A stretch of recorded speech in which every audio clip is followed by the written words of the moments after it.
Ladies and gentlemen, and welcome back to Building a Nation with Team Canada.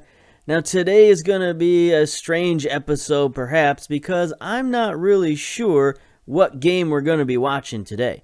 Because if you take a look at our schedule, we got two games today. We got an MLS game versus Cincinnati, then we have Olympic qualifying versus Guatemala for our under-23 team, and then the very next day, we've got a game versus Mexico for Team Canada proper. So we could be watching any one of these three games, but I think the first game up is our MLS game versus Cincinnati. And this is the final game of the regular season for 2019. So I want to take a look at the league, see where we're at, and hopefully that's what happens. Hopefully we play that game and not the Olympic game. But sometimes when you have two games on the same day, they play them out of order. Who knows? We're going to take a look, though, at MLS and see how things have gone for Vancouver. Not so bad. You know, it's a season where the board just wanted us to be competitive, and we've managed to, finish pretty easily in the playoffs. 5th place, 53 points, 5 points ahead of Real Salt Lake, and then 7 points ahead of Portland, and even more ahead of LA for the 8th spot. So we were in no jeopardy of missing the playoffs come the end of the season. And that's probably pretty good because if you check out our schedule here, we had a really good run in the middle, which you saw most of that. You know, we won the Canadian Championship, all of that.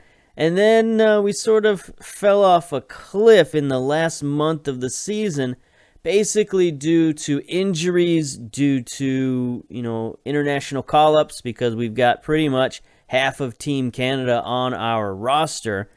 So the end of the season was a little bit difficult, 2-1 to the LA Galaxy. And also we played some really good teams, right? LA is really good, DC is very good, Seattle is good, New York City won the Supporters' Shield this year. The only team we managed to beat was Colorado. So if you take a look at the squads here, you can see LA just missed the playoffs. Actually, Seattle also missed the playoffs. So maybe we should have beaten those teams. But New York City won the Supporters' Shield, as I mentioned, with 68 points, which isn't a ton. Usually, if you get above 70 is usually where the winner is, at least in FM. Maybe not in real life. But in FM, above 70 is usually pretty clear. LAFC in the Western Conference finished 3rd at 63 points. So the Eastern Conference was a little bit dominant this year with New England and New York City finishing 1-2. Then you also have Atlanta United, Columbus are also up there in the top 6. So the Eastern Conference had 4 of the top 6 teams. And I guess that equals, a little bit more quality in the East this year than in the West. Take a look at team stats. I don't think we're going to be too high on many of these lists, so we might just want to look at our own stats at some point, but we'll take a quick look through this. Most goals, Minnesota with 68, tied with New York City, also with 68. New England right there with 63, pretty much the class of the league. Headers, who cares? Average possession, New York City. So they possess the ball quite a bit. 58% is pretty good. Tackles, there we are. 2nd in tackles. That's kind of what we want, right? We want to be a tackling team. Actually, we were 3rd in possession, too. So I guess we can't just skip over that. A little different than we've played in previous saves, where we have done a little bit more possession. And obviously tackling. So we've been a little bit more defensive this year, a little bit more controlled, not sort of the all-out attack that we've done in previous seasons, or previous saves, I should say. But still, it was mostly affected. Least concessions finished 5th, so that speaks to our defense right there. Only allowed 40 goals in 33 matches. That's pretty good. Most shutouts, tied with 6 for DC, with DC United with 10 shutouts. Not a tremendous amount, especially when you look at FC Dallas and LAFC up top with 18 shutouts apiece. Half their games, they managed to shut out the opponents. That's pretty good, and that's why the Western Conference finished the way it did. Most fouls, we're 5th in the league, so all that tackling, you combine tackling with young players, and you end up with fouls. So, as we get older, as we get more experience, the number of fouls will go down. But for now, this is just kind of what we got to deal with. Passes completed, even though we had a lot of possession, not so good on the passes. That's unfortunate. Crosses, same thing. Nowhere on the list. San Jose, LA, everybody else at 15%, which is about what it is. It doesn't matter. It doesn't matter what version of the game, what season, what year. 15% is pretty much where you're at with crosses.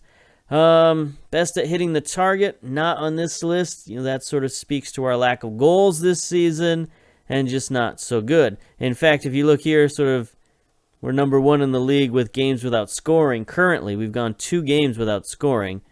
And we had a few too many of those games this year, which was not good. Led to kind of our poor goal differential as well. Only a +3 goal differential. Even though we have 4 more wins than losses. So it's just a strange season. 16 wins, 12 losses, 5 draws. That doesn't really equate to a great goal differential usually. And that's where we're at. Now, in terms of the squad and things like that, we did bring in a few players, which was, kind of interesting at the end of the season. Some guys we just, we had to. We had no choice. So a few guys that you've seen Sean Hundle tearing it up right now for the under-23s. He looks like a good investment now. We brought him in for $750,000 from Toronto FC 2. This is after we traded for his rights. I think I've already gone over this.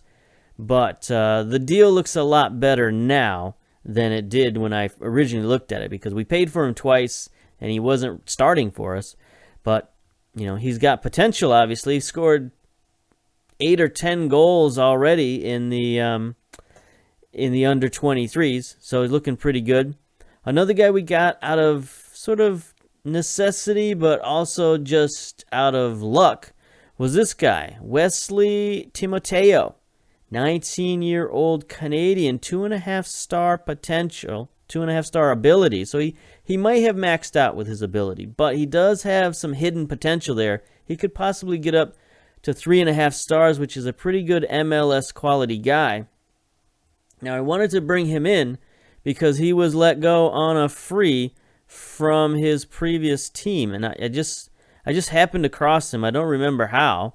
I was just sort of looking around. I think it was a news item. That he had gotten released from his club, and I'm always on the lookout for any Canadian, anybody with Canada in their name.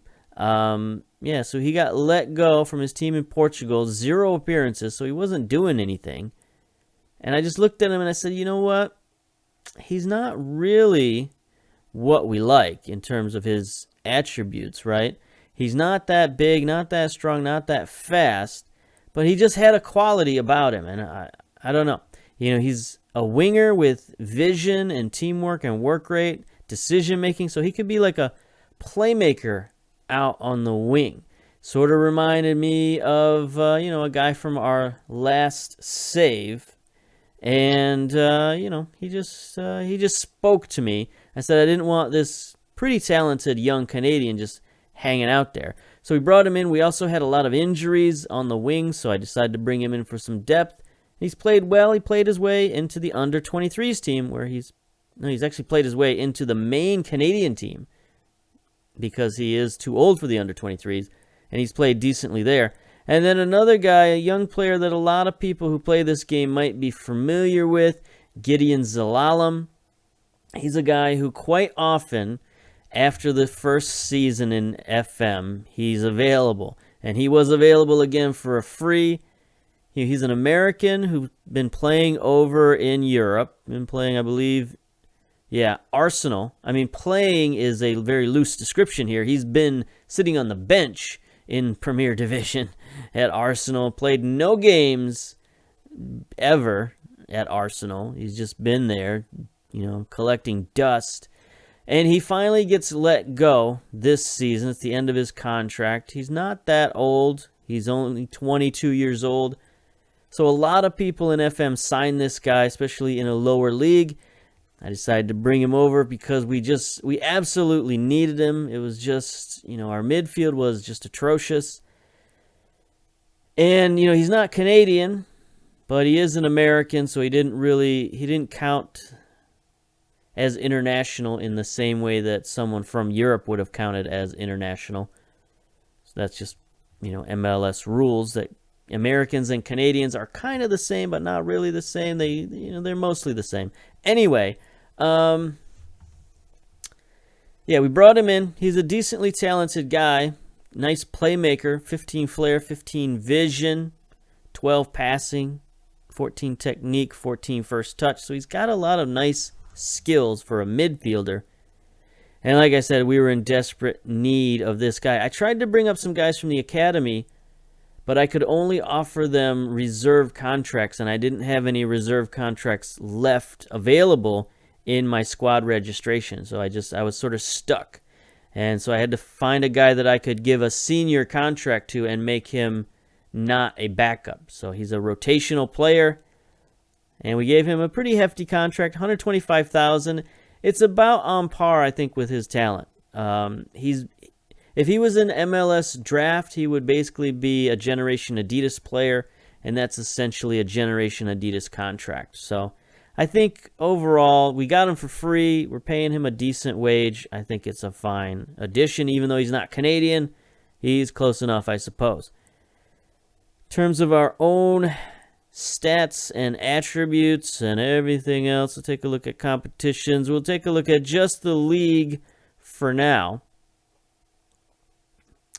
Maybe they'll let us do this. Come on, you can do it. Edge over, there we go. Appearances, Nerwinski, 31 appearances. So he was our Iron Man this season. And if you saw my last episode, you saw that he did take up Canadian citizenship. So he's going to be playing for Team Canada in a couple years. That's going to be good. Venuto also played a lot of games, 29 games. Tolosa, PC, Jordi Reyna. So a lot of our, non-Canadians played a lot of games this season because our Canadians were all out on international duty. Goals, not a lot of goals this season. This is not great. Venuto with 7, Jordi Reyna with 5, Tolosa with 5. That's not the top of the list. There we go. Jordan Hamilton came on late with 9 goals. I knew there was something missing there. So he's our team lead with 9 goals is not a lot. So we got to improve that going forward. Assists, guys, you would expect Venuto and Tolosa are 2 wingers leading the team in assists. Joe Williams from the midfield with 4. Jordi Reyna also with 4. That's what you would expect. Colin with only 2, but he's been missing for several games now. Chances created, Venuto creating a lot of chances. He's still a young player. He needs to convert a few more of those, although 7 of 17 isn't too bad. Players of the match, Venuto, most players of the match. Passing efficiency, Dada Luke came in for 1 game, 100% passing, outstanding, good job. Baldissimo, Williams, Tibert, Lemire, so a lot of our midfielders, Suesta, Colin, Danajarid. That's what you want to see. You want to see your midfielders passing well. Tackling, probably our strength this year. Kendall, interesting that he's up there at the top. Raheem Edwards also at the top. So our wingers are getting involved in the tackling. I guess that's pretty good.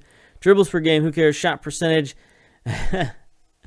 Zlatkovic came in 100% with his shots. Outstanding. He needs to take more shots, I guess. Our defensive fullback. Wesley Timoteo also came in pretty well. 75% of his shots. Jordan Hamilton, 61%. That's what you want to see from your striker. 61%. A bunch of guys with 50%. Reed Hundle, 50%. That's pretty much where you want your guys to be, 50% and above. And we got a lot of guys with 50% or above, although not many of them are shot takers other than Hamilton. Yellow cards and red cards were pretty good this year. We didn't have too many suspensions or stuff like that. Did have 2 red cards from Tolosa and 4 yellow, so he was a bit rambunctious. And then we had a red card from Tibert that really hurt us. Not happy about that because we were thin in the midfield, and losing him for even 1 game is sort of disastrous for us. But anyway, there you go. There's a quick rundown of MLS. It's hard to really go through it with you because you weren't around for a lot of it. You missed a lot of these games. We've been focusing on the national team as this is a national team save, but just wanted to show you guys that. I guess the other thing to look at would be our development of our young players. No, that's not what we're looking at. Custom, boy. Okay, this is the one I've been looking for. Here we go. We can sort by age, and you can see Zlatkovic made a huge jump, masterful jump, 2.5 stars for young Dragon Zlatkovic. 16 years old. He is not even 17 yet. He's already moving up the ranks. He's on the under-23 national team. You can see he's just been training his heart out. He's been getting a lot of playing time. We're even training him a little bit at central defense just because we needed him there. So he's doing a lot of interesting stuff, and he is, he's on his way. Nobody else really jumped up that much. I had hoped that Colin would, but he got injured at the end of the season and lost a lot of his potential. Kendall, I believe, moved up from 1.5 to 2. I could be wrong on that. I forgot to check my spreadsheet beforehand. I've got a spreadsheet so that I can track all of their improvements, but I wasn't going to add to it until the end of the year, until the calendar turned over to 2020, and these guys all had birthdays and stuff like that, so I can see the age change, basically. But Kendall is now 18. He still kept his potential, 4 stars, so that's good. Let's see. Did anybody else jump up that I can recall? Not really. Not really. Everybody is still 2 stars for the most part, other than Zlatkovic. So he's really our big star, our number 1 high riser at the moment, and we'll keep an eye on him. It's very rare for a guy to gain a half star before he turns 18. That's pretty huge in my opinion. So that's outstanding. I think that means that he could potentially reach this 4-star potential, maybe even more. Because usually what I found is that after they get in the starting lineup around 18, or between the ages of 18 and 24, they can probably gain 1.5 stars. So if he gains 1.5 stars, that's 4 stars. That's pretty good. So there's potential for Zlatkovic is what I'm saying. All right. I think that's all we're going to really do for this because we've still got the playoffs coming up. So let's just get to our game today. And yeah, we got issues. We got roster problems. I guess I should have looked at that too to talk about the roster problems. Look at this. I don't think I've ever seen this before. Everybody on our bench is out in one way or another. I mean, everybody on our team basically is out in one way or another. Either on international duty, injured, ineligible, out on loan, disabled list, you name it. And we got it. Everybody. Look at this. Everybody. Out. We have exactly 3 players on our bench. That's it. Not even any scrubs. We got nothing. We got Nelson, Kendall, and Dada Luke on the bench. That's it. Everybody else has got to play because that's all we got. We barely have enough for a full team. Got a few guys playing out of position. Yeah, it's going to be fun. It's going to be super fun. Here we go. Vancouver versus Cincinnati. So we still have McMath in goal. PC on the left. Nerwinski on the right. So no problem so far. Kemry and Suesta. Suesta's had to move down to central defense. He can play central defense. That's one of his areas. He's defensive midfielder / central defender / midfielder. But we don't really want him playing there, although he's played okay there. He's taking the captain's armband today, so that's good. We got Zalala making his debut today, so that's fun. Make your debut in the very last game of the year. Yordi Reyna moved down from attacking mid to center mid. He's not really good there at all. He's not trained there at all, but he's really all we've got. Raheem Edwards on the left, Venuto on the right. Been our best player all year. Highest average rating, 7.22, most assists with 7, and also chipping in 7 goals. Tolosa, we moved him over to the middle. He can play there. He's been doing okay there as well. And then Jordan Hamilton up top. He's coming off an injury, but like I said, everybody's got to play. He's got 10 goals on the season. So I guess he got 1 in the Canadian Championship or something like that. But he's played very well since we brought him in. Tunnel talk, hand over to the assistant. Let's just go. Your team has been heavily by call-ups. Absolutely shambolic. Yeah.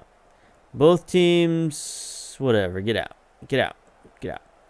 We're done with you. I only wanted to answer that one question and say shambolic. So there we go. I think we're at FC Cincinnati. I didn't even look. I didn't even care. Forgot to look at the game preview and all that stuff. It's just, so much going wrong. We are in the whites, by the way, not the blues. I'm so used to looking at Cincinnati and rooting for Cincinnati these days, because that was our very last save, was FC Cincinnati, if you're new around here. So here we go. Nervinsky to Venuto. He sends one back post to Edwards. He's got to chase it down. He's going to try to send it in. And here comes FC Cincinnati on the counterattack. Nice pass to Bertoni. He's moving forwards. Looking. He makes the pass to Bunbury. I was hoping he would not do that, but he sent Bunbury a little wide. And McMath is there. It's interesting to see Cincinnati's lineup. I guess we should have looked at those guys. Let's see if we can look at opposition instructions here. So they do have Teton in goal, which he's been replaced in real life. He came in. He did not play well for them at all. So I don't think he's played much for them. DePlane, Caleb Stanko, Steve Robles, 22-year-old, looks like a super draft player with 4 jumping reach. Get out of here. Lama playing left back. That's not a good sign. I mean, he can play there, sort of. Hey, actually, he can play. No, I was going to say he could play there decently, but he only has 5 tackling, 5 marking. I think Cincinnati's defense is a little bit as beat up as ours. Bertoni and Philippe in the midfield. That's a pretty good midfield. Ledesma still hanging in there. Romain Gall, 24-year-old American. Pretty decent player. Meten Cohen, 23-year-old American. Looks like another super draft player. Actually, he looks pretty good. 16 free kick, 14 pace, 16 acceleration, 3.1 million. Wow, he's pretty good. Probably a number 1 draft pick of some sort. Let me take a look at this guy. History. Yep, super draft. So he was probably the first pick in the super draft, I would assume. Let's see, is it milestones, biography? Let's see. Yep, first round, first overall pick in the super draft. So yeah, pretty good. Pretty good. And then up top, you saw they had Bunbury. Here's Zelalem with a free kick. Almost scores off the crossbar. I mean, I guess he does have good free kicking, but strange that the guy making his debut, you'd let him take the free kick. 12 free kicking. I guess that's good. Despite not getting any playing time, his attributes are on the positive side, so he's training well. Hamilton wins the header. Tolosa's going to gather it in off the free kick. Out wide to Yordi Reyna. Yordi Reyna across. Kemery gathers it in. Tolosa, we're still on the attack. Venuto turns, fires. Teton is there. So 16 minutes. What are we looking at here? Nice steal by Kemery. Let's drop to key highlights. Yordi Reyna, plenty of space through the middle. Drops it to Tolosa. Hamilton. Yordi Reyna, I think he's used to playing that attacking center mid, so he's getting a little too far forward. PC drops it back to him. He's open. He takes the shot. Oh, great stop. Great stop by Teton. We should encourage our players to try a short passing play. We'll think about it. So far, we're doing okay. PC to Suesta. Some sort of penalty. Free kick, Cincinnati. I mean, we've already got 56% possession. We're kind of dominating. PC to Suesta again. This time goes wide. That seems to be our favorite play from the corner. Raheem Edwards with a knock. Don't like that at all. Take a look at his injury.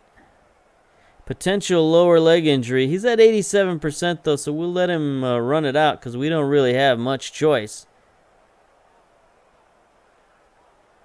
We could possibly move Venuto over there and bring in our one guy off the bench, Dada Luke, on the right-hand side. Yeah. Here we go. Throw in deep in Cincinnati's own territory. Turnover, Tolosa. Cincinnati manages to recover. Bertoni starts it back. Philippe, terrible pass, turns it over. Jordi Reyna takes the shot. Let's give the boys a little concentrate here. We're doing well. We're just not finishing. So when that happens, like when we mess up right at the end, right the final third, that's when I give them a concentrate and say, like, focus. We're getting chances. It's just a matter of converting. Here's Venuto, sends one in. Tries to get it to Suesta again. I mean, I guess he is playing that central defender role, so they're trying to get it to him. PC intercepts the goal kick easily. The highlight continues. Winsky to Reyna. Out wide to Venuto. See what we can do. Cincinnati's defense is packed, but they're getting run through at the moment. Not a great shot.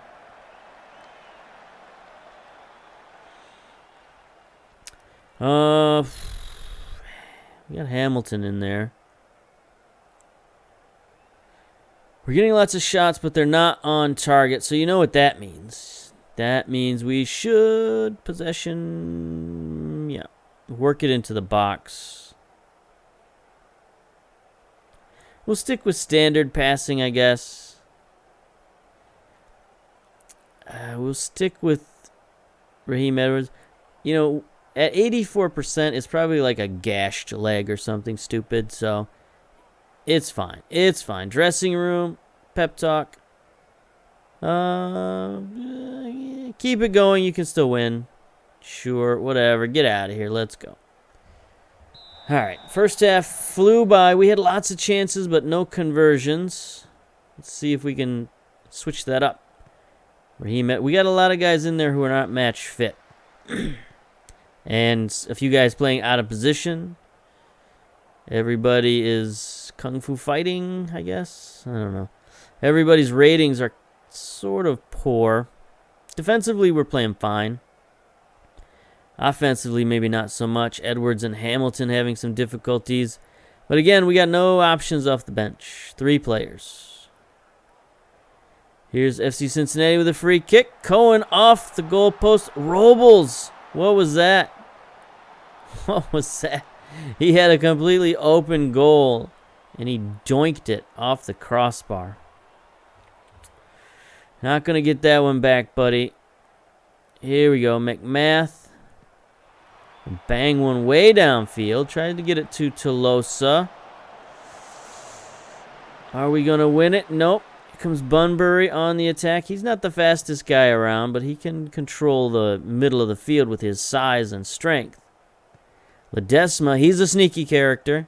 He can make passes like that. Oh, another tremendous stop by McMath. What was that? That should have been 1,000% a goal. Bunbury, what are you doing? I mean, that is his drawback, right? He's a big, strong dude. All the physicals in the world, but 11 finishing, 8 composure. He's just not a goal scorer. It's hard for this guy to be your number 1 striker. You want to put him out on the wing as a target man or make him your second striker. Kemry with a header on the back post. That's fine. But if he's your number 1 striker up top, I think you got problems, and that's showing. Here we go. Throw in. Toulouse heads it down to Edwards. Edwards working with that potentially broken leg. Just carving through the defense. Forcing Titan to make another save. 73 minutes already. Been an exciting game, I suppose. PC with the corner. Having odd guys doing odd things. Kemry with the header. Titan with another save, and Kemry follows it up. It takes our central defender to score one. Referee is staring closely, but he does not go to the whistle. Let's check VAR here. I mean, the ref didn't go, so I assume it's a goal. Yeah, that looks completely onside, 100%. So there we go. Team instructions. Shorter. Time waster. Let's go.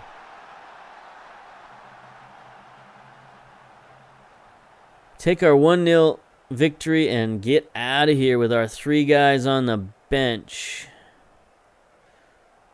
They're switching some things around. Move Ledesma inside. Move Lamar up to left wing. Brought in, looks like Pochettino and Lopez. 87 minutes. They've gone up to a 2-striker formation. Paxman is in the game. Here's Zelalem with a free kick. He can't bend it around. 3 minutes of stoppage time coming up. Edwards is still injured, but looking okay. Zalalem's a little tired. Everybody's a little tired. Here we go. Free corner kick. 15 seconds to go. Dropped it off to Venuto. Centers to Suesta. Jordi Reyna getting tackled. Then he takes the shot. Yes! Look at that. Stoppage time. Goal. Fitting way to end the season, I think. That was a sloppy, dirty game, but yet we come out of it with a 2-0 victory. It's just sort of how our season has gone. It's been, you know, a little bit lucky, a little bit miraculous. I honestly didn't think we had a very good team. I mean, I thought we might make the playoffs, but I didn't think we'd make it by as much as we did. I think the fact that we kept some of the guys from last year to ease the transition, we didn't just whole hog cut everybody. We kept enough players to have some sort of cohesive team, and I think it showed. So we played well enough. I mean, look at that, 22 shots, 9 on target. 52% possession is pretty good for us. So, yeah, good game. Good game, good season. Now we got the playoffs. Good win, boys, well done. I don't have a ton of hope for the playoffs, especially with all of our guys injured and out and whatever, what have you. Hopefully we'll get some respite from international duty coming up. But I don't know. The international schedule is pretty packed. Take a look. Look at the calendar. So, yeah, we should get, you know, if we beat Mexico, then we make it to the next round of Nations League, and I don't know when that is. Matches schedule. So group stage ends, and then group stage begins. Why does it still say group stage? Shouldn't that be... Is there another group stage after this group stage? The old double group stage? Oh, no. This will be the final game versus Haiti around here. So, all right. We will get a break from at least the main team. So that's good. We should get enough players back to actually play our playoff games. It's just a matter of how fit are they going to be coming up, because we're going to have to play in the first stage of the playoffs. And if you recall, this is the new playoff format, so it's all one and done. You know, we could play that first game and lose and be out. So we'll see. We'll come back. We got a game later in the day. We got a game Olympic qualifying, so we'll be back for that very, very shortly. So until then, we'll see you later.